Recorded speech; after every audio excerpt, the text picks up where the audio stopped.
Halo Sobat IVI, tahukah Anda apa itu pencucian uang? Bagaimana tahapan dan tipologinya? Mari kita bahas satu persatu.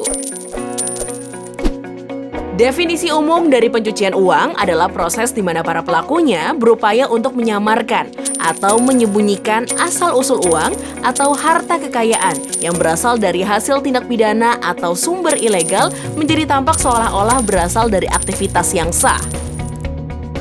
Tahapan pencucian uang pada umumnya dilakukan melalui 3 tahapan berikut ini. Penempatan atau placement. Pencuci uang biasanya melakukan upaya menempatkan hasil dari tindak pidana ke dalam sistem keuangan. Tahap ini merupakan tahap awal dalam proses pemisahan harta kekayaan hasil kejahatan dari sumber kejahatannya.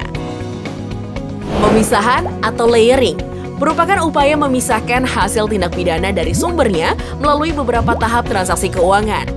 Pada tahap ini terdapat proses pemindahan dana dari beberapa rekening atau lokasi tertentu ke tempat lain melalui serangkaian transaksi yang kompleks dan didesain untuk menyamarkan dan menghilangkan jejak sumber dana tersebut.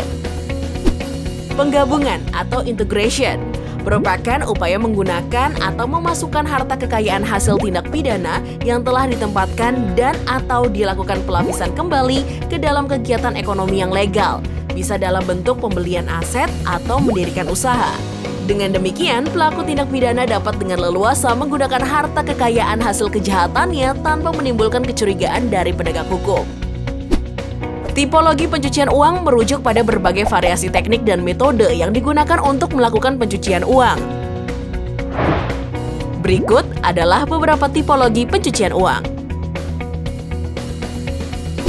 Structuring atau smurfing, yaitu metode memecah-mecah transaksi dalam jumlah besar kebesaran nilai transaksi yang lebih kecil untuk menghindari kecurigaan dan kewajiban pelaporan ke PPATK. Pemecahan transaksi dilakukan melalui banyak rekening atau structuring atau disetorkan oleh banyak pihak atau smurfing. Menggunakan offshore banking.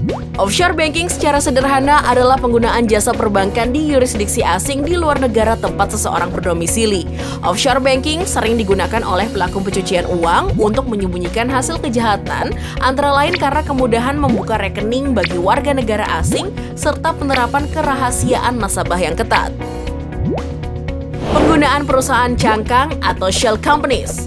Shell companies adalah perusahaan fiktif yang didirikan dengan tujuan sebagai sarana pencucian uang. Perusahaan ini menampung dana hasil kejahatan dan membuat transaksi tersebut terlihat sebagai transaksi bisnis legal dengan menggunakan dokumen dan pencatatan keuangan palsu. Investasi dalam bisnis legal atau mingling. Mengintegrasikan hasil kejahatan dalam sistem ekonomi seringkali dilakukan dengan melakukan investasi dalam bisnis legal, terutama bisnis yang banyak menggunakan uang tunai, seperti minimarket dan SPBU. Hal tersebut memungkinkan terjadi pencampuran antara dana ilegal dan dana legal atau mingling, sehingga asal-usul dana semakin sulit diidentifikasi.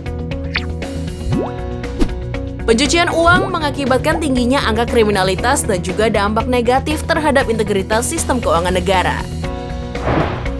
Mari berpartisipasi aktif dalam upaya pencegahan dan pemberantasan tindak pidana pencucian uang. Kalau bersih, kenapa harus risih?